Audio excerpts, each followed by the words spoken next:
அமர்வில் பங்கேற்று ஆய்வுரை வழங்கி அமர்ந்திருக்கிற முனைவர் சி. இளங்கோ அவர்களே, எனக்கு பின்னர் உரையாற்றவிருக்கிற பேராசிரியர் ஞான அலாய்சியஸ் அவர்களே,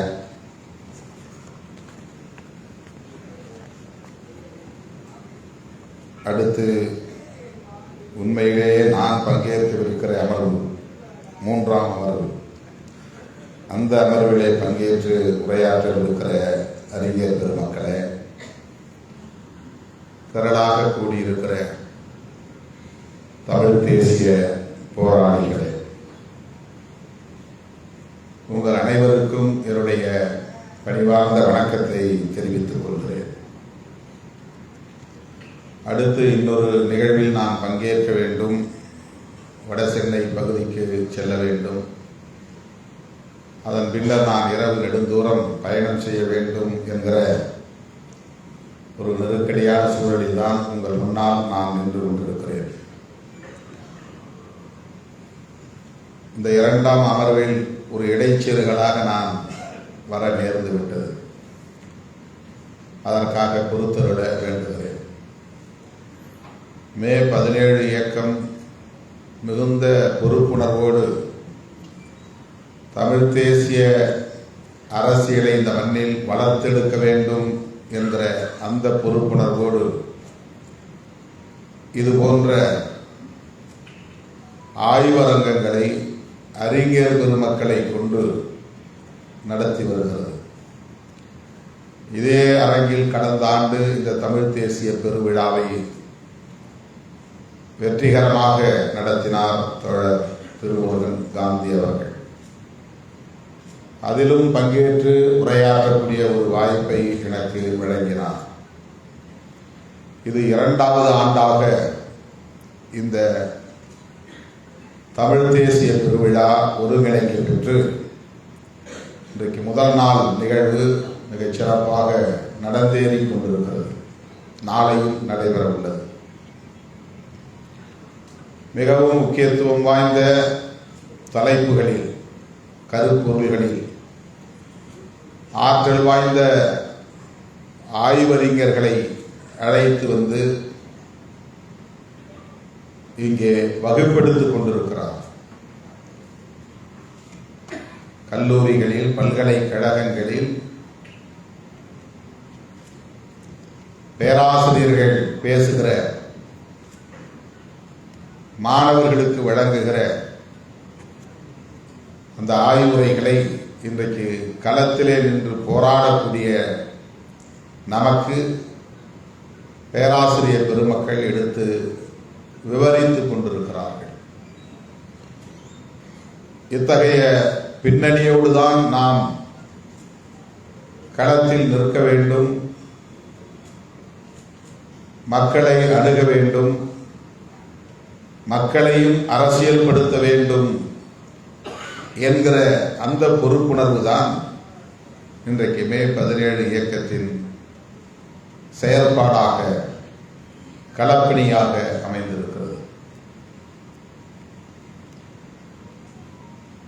மக்களை அமைப்பாக்குவது நம்முடைய மகத்தான பணி. அதற்கு அவர்களை அரசியல்படுத்த வேண்டியது இன்றியமையாத தேவை. அதற்கு முன்னர் களப்பணி ஆற்றக்கூடிய நமக்கு நம்முடைய அரசியலின் பின்புலம் கட்டாயம் அறிந்திருக்க வேண்டும். நாம் அறிந்திருக்க வேண்டும், நமக்கு தெரிந்திருக்க வேண்டும். தமிழ் தேசியம் என்பது நம்முடைய இலக்கு. இந்த தமிழ் தேசியத்தை வெறும் மொழி உணர்வாக, இன உணர்வாக மட்டுமே நாம் முன்னெடுத்து போனால் அது ஒரு கட்டத்திலே வேகம் இழந்து, வீரியம் இழந்து திசை மாறி போகிற வாய்ப்பு இருக்கிறது. அது பிற மொழியின் மீதான வெறுப்பையும், பிற இனத்தின் மீதான வெறுப்பையும் வளர்ப்பதற்கு ஏதுவாக அமைந்துவிடும். அவ்வாறு இல்லாமல் தமிழ் தேசியம் என்கிற அரசியலை முழுமையாக உணர்ந்து அறிந்து தெளிந்து அதனை செழுமைப்படுத்த வேண்டிய களப்பணிகளை நாம் ஆற்ற வேண்டும். அதுதான் முதன்மையானது. ஆகவே மொழி உணர்வும் இன உணர்வும் அடிப்படை தேவை என்றாலும் கூட வரலாறும் வரலாற்றின் பின்புலமும் அதைவிட முக்கியத்துவம் வாய்ந்தது.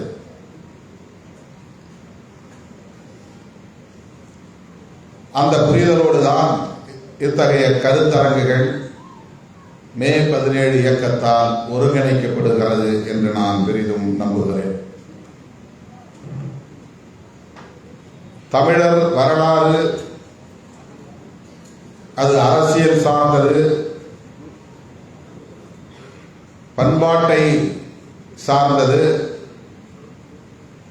இதர வாழ்வியலை சார்ந்தது என்கிற அடிப்படையில் முப்பெரும் தலைப்புகளாக பிரித்து 2 நாள் அமர்வுகளை தோழர் திருமுருகன் காந்தி அவர்கள் ஒழுங்கு செய்திருக்கிறார், ஒருங்கிணைத்திருக்கிறார். எழுச்சியும் வீழ்ச்சியும் கொண்டதுதான் வரலாறு. மகிழ்ச்சியும் துன்பமும் கலந்ததுதான் வரலாறு. அந்த வரலாற்றில் அரசியல் களத்திலே பங்கேற்பவர்கள் முதன்மையானவர்களாக இருக்கிறார்கள் அல்லது அந்த வரலாற்றை எழுதக்கூடியவர்களாக படைக்கக்கூடியவர்களாக இருக்கிறார்கள். அரசியல் களத்தில் நேரடியாக பங்கேற்க முடியாத உழைக்கும் மக்கள் இதை பற்றிய எந்த புரிதலும் இல்லாமல், அரசியலோடு தொடர்பு இல்லாமல், இலக்கியத்தோடு ஈடுபாடு இல்லாமல்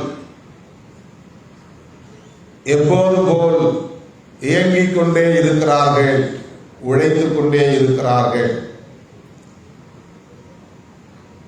இந்த அரசியல் எழுச்சியால் அல்லது அரசியல் வீழ்ச்சியால் ஏற்படுகிற பாதிப்புகளுக்கு ஆளாகிறார்கள், அதன் விளைவுகளை சந்திக்கிறார்கள்.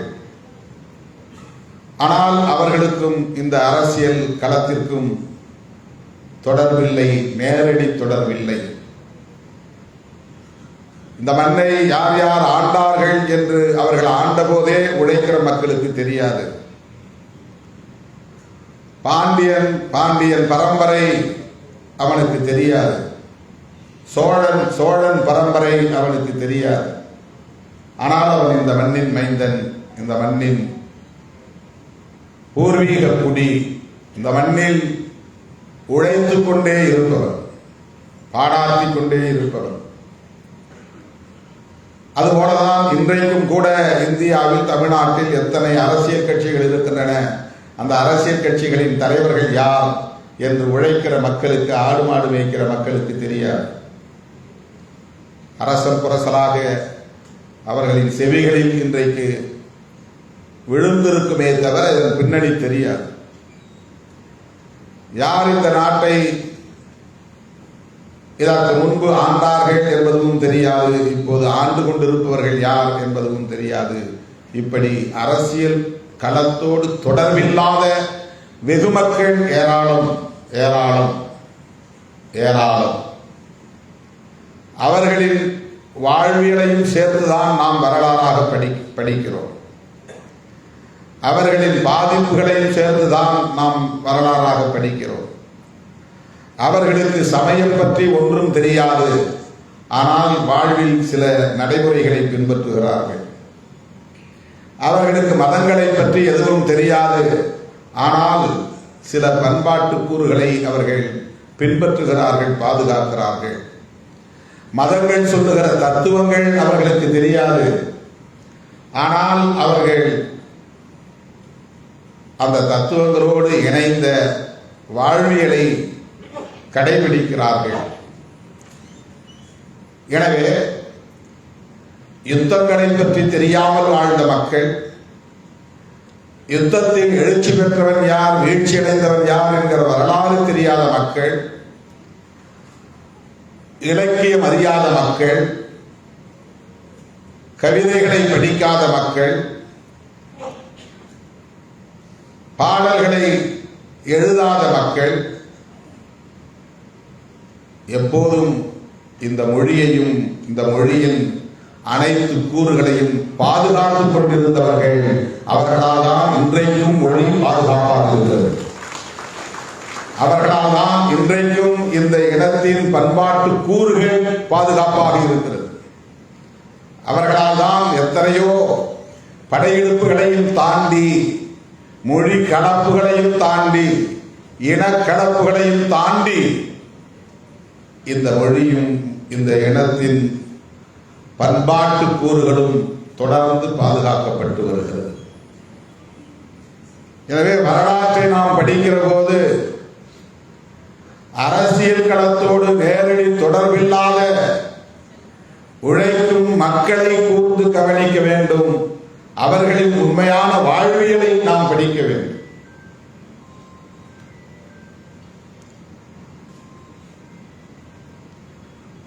ஆண்ட மன்னர்களின் வரலாற்றை படித்துவிட்டால் அது வரலாறு ஆகிவிடாது. அவர்களின் வெற்றிகளை நாம் பெருமை பொங்க பேசுவதனால் அது வரலாறு ஆகிவிடாது. அவையும் இணைந்துதான் வரலாறு என்பதிலே யாருக்கும் மாற்று கருத்து இல்லை. ஆனால் அவற்றை எல்லாம் கடந்த சமூகம் ஒன்று இருக்கிறது, மக்கள் இருக்கிறார்கள். அவர்களுக்கு உண்மையிலேயே சாதி என்பது தெரியாது. ஆனால் அது வாழ்வில் இயங்கிக் கொண்டிருக்கிறது. அதிலே பகை எழாது, அவர்களுக்கு இடையிலே பகை எழாது. சாதி பெயர்களை இயல்பாக சொல்லி உறவாடுகிறார்கள். பகை இல்லை, அந்த இடத்தில் மோதல் இல்லை. அரசியலில் நேரடியாக தொடர்புள்ளவர்கள் தலையிடுகிற போதுதான் அது முரண்பாடாக மாறுகிறது, பகையாக மாறுகிறது. இதுதான் நீண்ட நெடிய வரலாறு. ஆகவே இது பற்றிய புரிதலே இல்லாமல் உழைத்துக் கொண்டே இருக்கிற சாமானியமான மக்களின் வாழ்வியலையும் நாம் உள்வாங்க வேண்டும். அவர்களின் புரிதலில் இருந்து நாம் நம்முடைய அரசியலை ஒழுங்கு செய்ய வேண்டிய தேவை இருக்கிறது.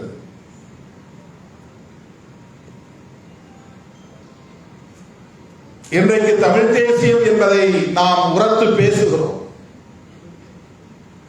அதற்கு முன்னதாக தேசியவாதம் என்பதையும் நாம் உள்வாங்கிக் கொள்ள வேண்டிய தேவை இருக்கிறது, புரிந்து கொள்ள வேண்டிய தேவை இருக்கிறது. அவற்றை எல்லாம் பொருத்தி பார்க்கிற போது நடைமுறை அரசியலையும் நாம் இணைத்து அதை முன்னெடுக்க வேண்டிய தேவை இருக்கிறது. இது ஒரு புதிய அரசியலாக இருக்கிறது என்கிற ஈர்ப்போடு இதிலே நாம் இணைந்து விட்டால் அது எத்தகைய தாக்கத்தை ஏற்படுத்தும், விளைவுகளை ஏற்படுத்தும் என்பதையும் நாம் கணக்கிலே கொள்ள வேண்டும். இலங்கையிலே இரண்டு தேசிய இனங்களுக்கு இரண்டு வாழிடங்கள் அல்லது நிலப்பரப்புகள் தெளிவாக இருந்தன, வெளிப்படையாக தெரிந்தது. உனக்கான நிலப்பரப்பு வேறு, எனக்கான நிலப்பரப்பு வேறு. என் நிலப்பரப்பை என்னை நானே ஆண்டு கொள்வதற்கான அந்த இறையாண்மையை என்னிடத்தில் ஒப்படைத்து விடுங்கள் என்று கோரிக்கை எழுப்புகிற அரசியல் தெளிவு அங்கே பிறந்தது. ஆகவே அது ஒரு தேசியவாதமாக பரிணமித்தது, வளர்ச்சி அடைந்தது, வலுப்பெற்றது. அங்கே தனியே ஒரு நிலப்பரப்பு இருக்கிறது, வாழிடம் இருக்கிறது, தாயகம் இருக்கிறது. அந்த தாயகத்தில் பூர்வீக குடிகள் தலைமுறையாய் தமக்கான அடையாளத்தோடு, பாரம்பரியத்தோடு, இறையாண்மையோடு வாழ்ந்து வருகிற தேசிய இனம் இருக்கிறது. ஆகவே தாயகம், தேசியம் என்பது உருப்பெறுகிற நிலையில் தன்னாட்சி என்கிற இயல்பான பரிணாமம் உருவாகிறது. ஆகவே தமிழீழ தேசியத்திற்கான அடிப்படை கூறுகள் தாயகம், தேசியம், தன்னாட்சி என்கிற அடிப்படையிலே உருப்பெற்றது, பரிணாமம் பெற்றது என்பதை நாம் பார்க்கிறோம். அது உண்மையிலேயே தமிழீழ தேசியவாதம். தனி தேசம் உருவாவதற்கான ஒரு அரசியலாக அது வளர்ச்சி பெற்றது. இன்றைக்கு வீழ்ச்சி அடைந்திருக்கலாம், ஆனால் அது வலுப்பெற்று இருக்கிறது, வலுவோடு இருக்கிறது. ஒரு களத்திலே அது தோல்வியை தழுவி இருக்கலாம், ஆனால் அது முற்றிலும் சிதைந்து போனது என்று சொல்ல முடியாது. தமிழீழ தேசியம் என்கிற அரசியல் இந்த 3 கூறுகளை அடிப்படையாக கொண்டு வளர்ச்சியடைந்திருக்கிற நிலையிலே அதை எந்த சக்தியாலும் சிதைக்க முடியாது. ஆனால் மீண்டும் எழுச்சி பெறுவதற்கு காலம் தேவைப்படலாம். அதற்கு சர்வதேச சூழல் பொருந்தி வர வேண்டும். அதற்கான காலம் கணிய வேண்டும். அதுவரையில் அந்த தமிழீழ தேசிய அரசியலை அடைகாக்கும் பொறுப்பு அந்த உணர்வாளர்களுக்கு இருக்கிறது, அந்த கடமை இருக்கிறது. இங்கே நாம் பேசுகிற தமிழ் தேசியம் எது தாயகம்? இங்கே நாம் பேசுகிற தமிழ் தேசியத்தில் நமக்கான தேசியவாதம் என்பதை எந்த நிலவரப்போடு நாம் இணைத்து பார்க்கிறோம்? நிலப்பரப்பு என்பது தேசியத்திலே மிக முக்கியமான ஒன்று. தேசம் இருந்தால்தானே தேசியம். தேசத்தை உருவாக்குவதற்கான சூழல் இருந்தால்தானே தேசியம் வளரும். ஆகவே இங்கு தன்னாட்சி என்பதை நாம் நிலைநாட்ட வேண்டுமானால், வென்றெடுக்க வேண்டுமானால், அதை நோக்கி நாம் வீரியத்தோடு பயணிக்க வேண்டுமானால் தாயகத்தையும் தேசியத்தையும் நாம் அடையாளம் காண வேண்டியிருக்கிறது. தேசியவாதம் எது என்பதையும் நாம் புரிந்து கொள்ள வேண்டியிருக்கிறது. உலக நாடுகள் எப்படியெல்லாம் தேசியவாதங்களை பேசுகின்றன. மதவழி தேசியவாதம் இருக்கிறது, இனவழி தேசியவாதம் இருக்கிறது. உலகத்தில் இந்த 2 தேசியவாதங்கள் தான் பெருவாரியாக இருக்கின்றன, வெகுவாக இருக்கின்றன.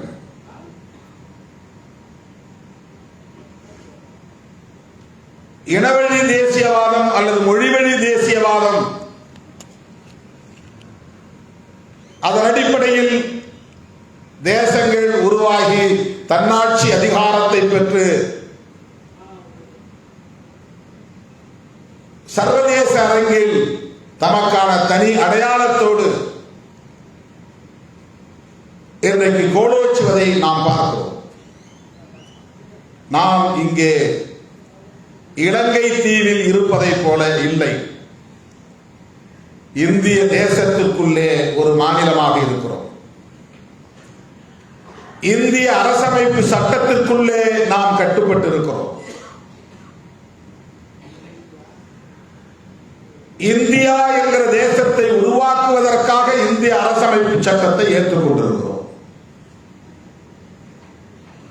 இந்தியா என்கிற தேசத்தை உருவாக்குவதற்காக அரசமைப்பு சட்டம் சொல்லுகிற இறையாண்மையை நாம் ஏற்றுக்கொண்டிருக்கிறோம். இந்திய அரசமைப்பு சட்டம் சொல்லுகிற இந்த தேசியவாதத்திற்கு கட்டுப்பட்டு நாடாளுமன்ற ஜனநாயகத்தை உள்வாங்கி இருக்கிறோம், ஒப்புக்கொண்டிருக்கிறோம், ஏற்றுக்கொண்டிருக்கிறோம். இந்திய அரசமைப்பு சட்டம் முன்மொழியக்கூடிய இந்த நாடாளுமன்ற ஜனநாயகத்தை ஏற்றுக்கொண்டதனால் இந்த தேர்தலிலும் சட்டமன்ற நாடாளுமன்ற தேர்தல்களிலும் நாம் பங்கேற்கிறோம். இவற்றையெல்லாம் ஏற்றுக்கொண்டு நாம் தமிழ் தேசியம் என்று பேசுகிறோம் என்றால், ஒன்று நம்மை நாமே ஏமாற்றிக் கொள்கிறோம் அல்லது மக்களை ஏமாற்றுகிறோம் என்று பொருளாகிவிடும். இது ஒரு புரிதலுக்காகத்தான் உங்கள் முன்னால் நான் வைக்கிறேன். இது மாற்று கருத்து அல்ல, அது முரண்பட்ட கருத்து அல்ல, எதிர்கருத்து அல்ல. நமக்கு ஒரு புரிதல் தேவை. இந்திய அரசமைப்பு சட்டத்திற்கு உட்பட்ட தமிழ் தேசியம் உண்டா? இந்திய அரசமைப்பு சட்டத்தின் ஒற்றை குறிக்கோள் இந்தியாவை ஒரே தேசமாக்குவதுதான். அதற்கான தேசியவாதம் தான் எல்லா தேசிய கட்சிகளாலும் முன்வைக்கப்படுகிறது. காந்தி காலத்திலே காங்கிரஸ் முன்வைத்த தேசியவாதம் ஆங்கிலேய எதிர்ப்பை முன்னிறுத்தியதால் இந்தியர் என்கிற தேசியவாதத்தை முன்வைத்தார்கள். நாம் இந்தியர், எந்த மதமாய் இருந்தாலும், எந்த மாநிலமாய் இருந்தாலும், எந்த மொழியை பேசக்கூடிய தேசிய இடமாக இருந்தாலும், எந்த பண்பாட்டை பின்பற்றக்கூடியவர்களாக இருந்தாலும் நாம் அனைவரும் இந்தியர் என்கிற உணர்வை பெறுவோம். அது நாட்டினத்தின் அடிப்படையிலான தேசியவாதம். The nationality based nationalism. Indian என்கிற உணர்வின் அடிப்படையிலான ஒரு தேசியவாதத்தை அன்றைக்கு காங்கிரஸ் முன்வைத்தது, காந்தி முன்வைத்தார். நீ இந்துவாக இரு, முஸ்லீமாக இரு, கிறிஸ்தவனாக இரு, எதுவாகவும் இரு, நீ தமிழனாக இரு, மலையாளியாக இரு, எதுவாகவும் இரு, ஆனால் நீயும் இந்தியன், நானும் இந்தியன். அந்த இந்தியன் என்கிற உணர்வை பெற்றால்தான் ஆங்கிலேயனை எதிர்க்க முடியும் என்கிற தேசியவாதம் அன்றைக்கு முன்வைக்கப்பட்டது. வெள்ளையன் வெளியேறிவிட்டான், நாடு விடுதலை பெற்று விட்டது. இன்றைக்கு ஆங்கிலேயனை முன்னிறுத்தி ஒரு நாட்டின தேசியவாதத்தை எழுச்சி பெற வைக்க முடியாது என்பதை உணர்ந்து கொண்ட பாரதிய ஜனதா கட்சி தொடர்ந்து ஆட்சி அதிகாரத்தை தக்க வைத்துக் கொள்ள வேண்டும் என்கிற அடிப்படையில், பெரும்பான்மைவாதத்தின் அடிப்படையில் ஆட்சியை கைப்பற்ற முடியும் என்பதற்கான வாய்ப்பை இந்த அரசமைப்பு சட்டம் தந்திருக்கிற சூழலில் இந்து என்கிற பெரும்பான்மையை கையில் எடுத்து மதவழி தேசியவாதத்தை முன்வைக்கிறது. நீயும் நானும் இந்தியனாய் எழுவோம் என்று அல்ல, இந்துக்களாய் எழுவோம் என்று அந்த கட்சி தேசியவாதத்தை முன்வைக்கிறது. ஆகவே அவன் இந்தியாவை ஒரு தேசமாக்க விரும்புகிறான். மதவழி அடிப்படையில் தேசியவாதத்தை முன்வைக்கிறான். மதவழி அடிப்படையில் தேசியவாதத்தை முன்வைக்கிற போது மொழியும் ஒரு முக்கியமான பிரச்சனையாக முன்வந்து நிற்கிற போது அவன் பார்வையில் அவனுக்கு அது சரி என்கிற அடிப்படையில் அவன் இந்தியா முழுவதும் இந்தியை பேச வைக்க வேண்டும். எல்லா மாநில மக்களும், பிற மொழியை தாய்மொழியாக கொண்ட மக்களும் இந்தியை பேசக்கூடியவர்களாக ஆக்கிவிட வேண்டும் என்பதில் தீவிரமாக இருக்கிறார். ஒரே தேசம், ஒரே கலாச்சாரம் என்பதுதான் அவனுடைய தேசியவாதம். ஒரே தேசம், ஒரே மொழி என்பதுதான் அவனுடைய தேசியவாதம். ஒரே கலாச்சாரம் என்கிற போது அதிலே மொழியும் மதமும் சேர்ந்து விடுகிறது. கலாச்சாரம், பண்பாடு என்றால் மொழி சார்ந்த, மதம் சார்ந்த வாழ்வு எல்லாம் கலாச்சாரம், பண்பாடு. ஒரே தேசம், ஒரே கலாச்சாரம், ஒரே தேசம், ஒரே மொழி. அப்போதுதான் ஒரே அவன் விரும்புகிற ஒரே தேசத்தை உருவாக்க முடியும். எனவே அவன் விரும்புகிற கலாச்சாரத்தை கட்டமைக்க வேண்டுமானால் அவனுக்கு இந்து கலாச்சாரம் தான் பெரும்பான்மையானது, முதன்மையானது. அவன் பேசுகிற அந்த கலாச்சாரத்தை மேலும் இங்கே உறுதிப்படுத்த வேண்டுமானால் இந்தியா முழுவதும் மொழி அடிப்படையில் மக்கள் பிரிந்து போய்விடாமல் தடுக்க வேண்டும். அந்த பிரிவினை வாத உணர்வு தலை தூக்கிவிடக் கூடாது. அது பிராந்தியவாதம், அது கூடாது. அது தேசியவாதம் இல்லை. மொழி அடிப்படையில், தேசிய அடிப்படையில் ஒவ்வொருவரும் பேசத் தொடங்கினால், அந்த உணர்வை பெற்றால், அது வலு பெற்றால் அவன் விரும்புகிற ஒரே தேசத்தை உருவாக்க முடியாது. மதவழி தேசியவாதத்தை கட்டமைக்க முடியாது. இந்திய அரசமைப்பு சொல்லுகிற ஒற்றை தேசத்தை உருவாக்க முடியாது. நாடு விடுதலை பெற்ற போது இது ஒரு தேசமாக இல்லை. நூற்றுக்கணக்கான சமஸ்தானங்கள் இருந்தன. பிரிட்டிஷ் ஆட்சிக்கு உட்பட்ட இந்திய பகுதிகள் இருந்தன. அவற்றை எல்லாம் இணைந்து ஒரு தேசமாக்க வேண்டும்.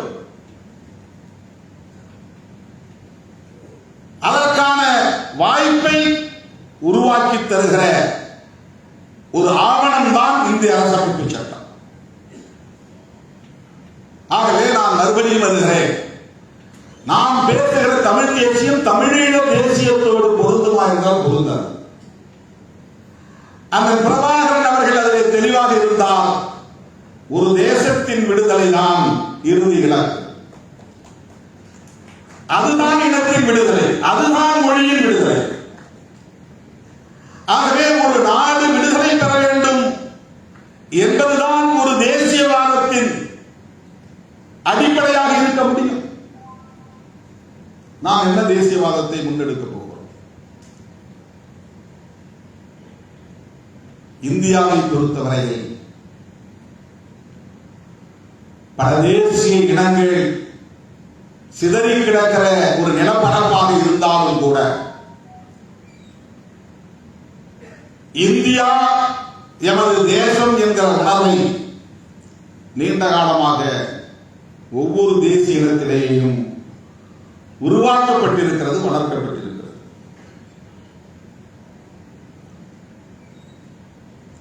இந்திய அரசமைப்பு சட்டத்தை ஏற்றுக்கொண்ட நிலையில அது மேலும் வலுப்பெற்று விட்டது. இவ்வாறான சூழலில் நாம் வெறும் மொழி உணர்வையும் இன உணர்வையும் முன்னிறுத்துகிற போது பிற மொழி வெறுப்பாக அது மாறி நம்முடைய பயணம் மடைமாற்றம் செய்யப்படுகிறது அல்லது திசை திருப்பப்படுகிறது. மேலும் பிரபாகரன் அவர்களின் வெற்றி என்னவென்றால் ஒரு தேசத்தின் விடுதலையை முன்னிறுத்தி தமிழீழ தேசியவாதத்தை உயர்த்தி பிடித்த சூழலிலும் மிக கவனமாக பொறுப்புணர்வோடு சிங்கள இனத்தின் மீதான வெறுப்பை வளர்க்கவில்லை. எந்த தமிழனும் சிங்களவனை பார்த்து கல்லெடுத்து அடித்ததில்லை. சிங்களவனோடு ஒரு வெறுப்பை அவன் உமிழ்ந்தது. நான் தமிழன், நீ சிங்களன் என்கிற அடிப்படையில் யாரும் தமிழர் தரப்பில் இருந்து நிகழவில்லை. ஏன் புலி படையே கூட சாதாரணமான உழைக்கும் சிங்கள மக்களின் மீது தாக்குதல் நடத்தவில்லை. அரசியல் ரீதியான தாக்குதலை நடத்தினார்களே தவிர மொழி அடிப்படையில் சிங்களவர்களை வெறுப்புக்குள்ளாக்கி பார்க்கிற இடமெல்லாம் சிங்களவனை தாக்குங்கள் என்கிற அடிப்படையிலே அதன் பயணம் ஒருபோதும் நிகழ்ந்ததில்லை. அந்த யுத்தத்தில் எவ்வளவு கவனமாக அவர் இன்னொன்றையும் கையாண்டார் என்பதை நாம் புரிந்து கொள்ள வேண்டும். தேசிய இனத்தின் விடுதலைக்கான ஒரு யுத்தத்தை நடத்திய பேரரசு பிரபாகரன் அவர்கள் எந்த இடத்திலும் தமிழனை ஒரு இந்து என்று அவர் பயிற்றுவிக்கவில்லை. அந்த உணர்வை அவர் உண்டவில்லை. அந்த அடையாளத்தை அவர் உயர்த்தி பிடிக்கவில்லை. இந்து என்கிற அடையாளத்தை உயர்த்தி பிடித்திருந்தால் இந்திய தேசத்திலிருந்து அவர்களுக்கு ஆதரவே பெருகியிருக்கும். வட இந்தியக்காரர்கள் கைநீட்டி இருப்பார்கள், அரவணைத்திருப்பார்கள். தமிழர் என்கிற அந்த அடையாளத்தை தவிர்த்தவர் மத அடிப்படையிலான எந்த உணர்வையும் அவர் உள்வாங்கியதில்லை, ஏற்றுக்கொண்டதில்லை. அதை யாருக்கும் பயிற்றுவிக்கவும் இல்லை. தாயகம், தேசியம், தன்னாட்சி என்கிற கொள்கை அடிப்படையிலே ஒரு தேசத்தின் விடுதலையை முன்னிறுத்தி அந்த தமிழீழ தேசியம் வளர்த்தெடுக்கப்பட்டது, செழுமைப்படுத்தப்பட்டது என்பதுதான் தமிழீழ விடுதலை புலிகளின் வெற்றி. அந்த இயக்கம் தோற்று போயிருக்கலாம், அந்த யுத்தத்தில் தோற்று போயிருக்கலாம், அந்த கருத்தியல் வெற்றி பெற்றிருக்கிறது. அந்த தமிழீழ தேசியம் என்கிற கருத்தியல் வளர்ச்சி அடைந்திருக்கிறது. ஆனால் இன்றைக்கு அதை சீர்குலைக்க, சிதைக்க மதவாதிகளும் சாதியவாதிகளும் உட்புகுந்து விட்டார்கள்.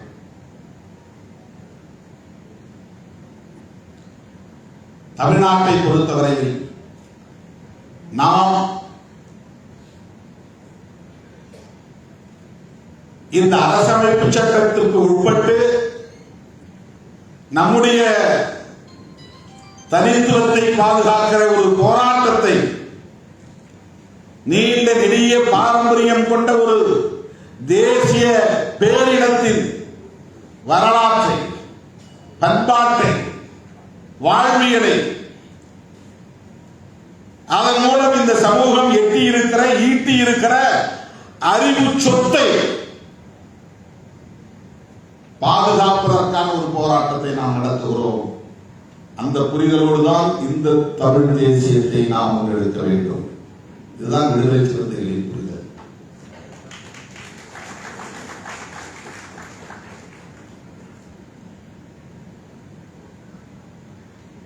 இந்தியா முழுவதும் சிதறி கிடக்கிற உழைக்கும் மக்களை நம்மால் அமைப்பாக்க முடியாது. ஆனால் தமிழ்நாட்டுக்குள்ளே நம்மால் அதை சாதிக்க முடியும். அந்த நம்பிக்கையோடு தான் நாம் களத்தில் இருக்கிறோம். இந்தியாவிலும் தமிழ்நாட்டிலும் ஒரே பண்புள்ள பகையை நாம் எதிர்கொள்ள வேண்டியிருக்கிறது.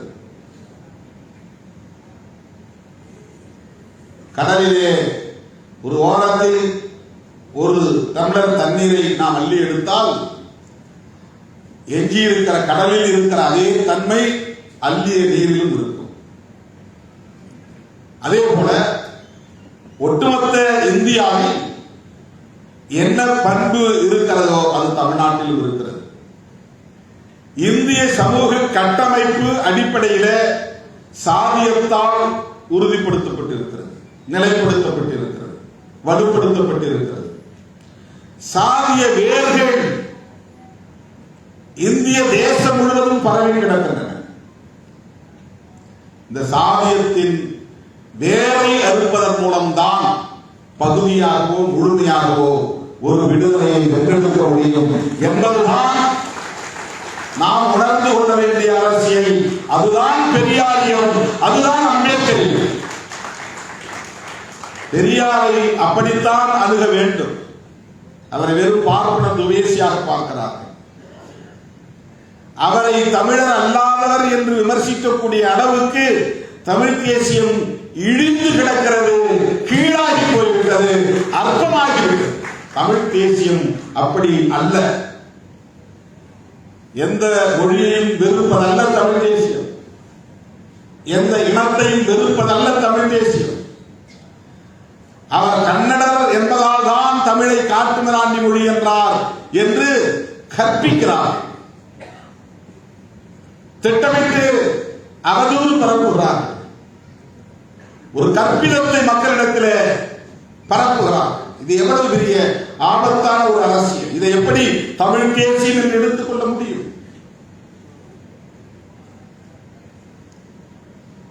அவர் வாழ்ந்த காலத்தில் இது மதராஸ் பிரசிடென்சியாக இருந்தது. அவர் வாழ்ந்த காலத்தில் இந்த தென்னிந்திய மொழிகளை பேசக்கூடிய அனைத்து மக்களும் ஒரு ஆட்சி எல்லைக்குள்ளே வாழ்ந்தார்கள். பிரிட்டிஷ் ஆட்சி நிர்வாகத்தின் கீழ் மதராஸ் பிரசிடென்சி என்கிற நிலப்பரப்புக்குள்ளே எல்லோரும் சேர்ந்து வாழ்ந்தார்கள். யாரும் இங்கே ஆக்கிரமிப்பு செய்து ஊடுருவல் செய்து இந்த இனத்திற்குள்ளே வந்து இந்த இனத்தை அழிக்க முயற்சித்தார்கள் என்று சொல்வது ஏற்புடையதல்ல. இது மதராஸ் பிரசிடென்சியாக இருந்தது. அதற்குள்ளே தெலுங்கு பேசுகிறவர்கள் இருந்தார்கள், மலையாளம் பேசுகிறவர்கள் இருந்தார்கள், கன்னடம் பேசுகிறவர்கள் இருந்தார்கள், தமிழ் பேசுகிறவர்களும் இருந்தார்கள். அவர்களுக்கு இடையில் அப்போது இயக்கம் உருவாகிற போது அனைவரையும் ஒருங்கிணைத்த ஒரு சொல்லாடல் தேவைப்பட்டது. பெரியாருக்கு முன்னரே பண்டிதர் பேசினார் திராவிடம். பெரியாருக்கு முன்னரே ரெவரண்ட் ஜான் ரத்தினம் திராவிடர் கழகம் என்கிற பெயரிலே இயக்கம் கண்டார். நான் கேட்கிறேன், அயோத்திதாச பண்டிதரும் அதே கெட்ட எண்ணத்தோடு தான் திராவிடம் என்ற சொல்லை கையாண்டாரா? அதே தீய நோக்கத்தோடு தான் ரெவரண்ட் ஜான் ரத்தினமும் திராவிடர் கழகம் என்கிற இயக்கத்தை உருவாக்கினாரா? தமிழர்களின் உணர்வுகளை சிதைக்க வேண்டும் என்பதற்காகவா? தமிழ் தேசிய அரசியல் எழுச்சி பெறக்கூடாது என்பதற்காகவா? திராவிடம் என்பது சாதியத்தின் வேறெடுக்கும் ஆயுதம். அது சனாதனத்தை வேறெடுக்கும் ஆயுதம். அப்படித்தான் அறிஞர் பெருமக்கள் அதை கையாண்டார்கள். இன்றைக்கு மொழிவழி மாநிலங்கள் உருவான பிறகு அது தேவையில்லை என்பது ஏற்புடையது, வேறு. அது வேண்டாம் என்றால் வேண்டாம், சரி. ஆனால் அன்றைக்கு உருவானதே இந்த தமிழ் தேசியம் உருவாகாமல் தடுப்பதற்குத்தான் என்று கற்பிதம் செய்வது எவ்வளவு பெரிய அயோக்கியத்தனமானது, அறிவீனமானது, அவதூறானது, அற்பத்தனமானது. இதை எப்படி நாம் அனுமதிக்க முடியும்? வெறும் மொழி உணர்ச்சி, இன உணர்ச்சி இப்படித்தான் இனவாதமாக மாறி இன வெறுப்பாக போய் நிற்கும். பெரியாரை நீங்கள் பிறமொழி இனத்தை சார்ந்தவர்கள் என்று மறுதளித்தால் புரட்சியாளர் அம்பேத்கரை எப்படி ஏற்றுக்கொள்ள முடியும்? மாமேதை மார்க்ஸ் அவர்களை எப்படி ஏற்றுக்கொள்ள முடியும்? மகாத்மா பூலே அவர்களை எப்படி ஏற்றுக்கொள்ள முடியும்? இது எங்கே போய் நிற்கிறது? எனது அருமை தோழர்களே, பெரியார் பார்வை என்பது சாதியத்தை வேறறுப்பதன் மூலம்தான் உழைக்கும் மக்களின் விடுதலையை வென்றெடுக்க முடியும் என்பதுதான். எல்லாவற்றையும் தூக்கி பின்னால் வைத்தார், அனைத்தையும் தூக்கி பின்னால் வைத்தார். அறிவிலையில் உழலக்கூடிய எளிய மக்களின் விடுதலையை முன்னால் வைத்தார். அவர்களை சிதறடித்திருப்பது, அவர்களை சிதைத்துக் கொண்டிருப்பது, அவர்களை ஒடுக்கி வைத்திருப்பது, அவர்களின் உழைப்பை சுரண்டிக் கொண்டிருப்பது சமாஜம் என்கிற அரசியல் தான். அதுதான் இவ்வளவு பெரிய சமூக பாகுபாடுகளுக்கு காரணம். டிஸ்கிரிமினேஷன்ஸ், இந்த பாகுபாடுகளுக்கு காரணம். அதை வேறு இருக்க வேண்டும் என்கிற வேட்கையும் வெறியும் தந்தை பெரியாரிடத்திலே இருந்திருந்தது. தமிழர்களை ஒருங்கிணைக்க வேண்டுமானால் இந்த பார்வையோடு நாம் மொழிவழி தேசியத்தை முன்னெடுக்க வேண்டிய தேவை இருக்கிறது. அதை தமிழீழ தேசியத்தோடு நாம் இணைத்து பேசுவது அவர்களையும் நாம் கொச்சைப்படுத்துவதாகிவிடும். அது வேறு, இது வேறு. நாம் இந்த அரசமைப்பு சட்டத்திற்குள்ளே நின்று ஜனநாயகத்தை பாதுகாத்து இந்த சனாதனத்தை வேறறுப்பதற்கு இந்திய தேசிய பார்வையும் தவிர்க்க முடியாததாக இருக்கிறது என்பதை ஒப்புக்கொண்டு தமிழை சிதைக்க வருகிற இந்தியை எதிர்த்து தமிழர்களை இந்தி பேசக்கூடியவர்களாக மாற்ற துடிக்கிற வட இந்திய ஆதிக்க சக்திகளை எதிர்த்து நாம் களமாட வேண்டியிருக்கிறது. அந்த புரிதலோடு இந்த அரசியலை நாம் முன்னெடுப்போம் என்பதை சொல்லி வாய்ப்புக்கு நன்றி கூறி